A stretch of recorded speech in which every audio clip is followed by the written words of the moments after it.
runtii sida maanta aad u akhrisay warqadii sida deganaanshaha aad samaysay horta waa kaaga mahad celinaynaa sababtoo ah baarlamaanka waa indhihii ama muraayadii dalka Soomaaliya laga fiirsan lahaa inaan ku daro inta hadda mucaarad waa la leeyahay ama waa la leeyahay waa inta shaqo oo ninkaan ogeyn ha ogaado shuruucda markii la shaqeyso baarlamaanka markii la yiraahdo soo xaadirta waay marka waxa dhibaato ah shakhsiyaad markasta inay madaxtooyada u jawaabay dawladdan difaacay hebelaan sameeyay rabana maqnaanaya horta waxaan dhihi ahaadaana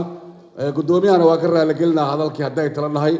ma aha gudoomiyaha waa shaqeeyay shaqo fiicay baarlamaankii u soo keensaday wixii la haleeyo wanaajiyay marka Soomaalidu waxay shakhsiyaadka farakutiriska ah oo sida toosa madaxtooyada ugu xiran oo ognahay waxaan dhihi lahaa saca weyn saca geesaha weyn geedka ma harsato lo'dana kama harsato marka waxaan dhihi lahaa dawladnimada ha fahmaana macnaha ha gartaana dawladnimada waa in la shaqeeyo baarlamaankana waa inuu shuruucda la shaqeeyo oo fiirso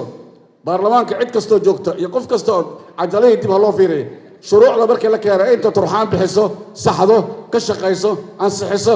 ama soo xaadirto waa inta hadda mucaaradka lagu sheegay mucaarad ma ahayn waxbay toosiyaan marka waxaan dhihi lahaa shakhsiyaadka caadaystay in ay si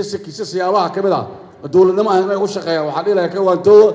ceebayna idinku tahay dadka idinku sheekaysanaa hadda bulshada la yaaban qaarkood waxyaabaha ay sameeyaan marka gudoomiye raalli ahaaw waa ka raali gelinaa hadalkii hadda lagu dhahay boqolkiiba boqol ma istaashid wa billahi tawfiiq. Assalaamu calaykum wa rahmatullahi wa barakaatuh.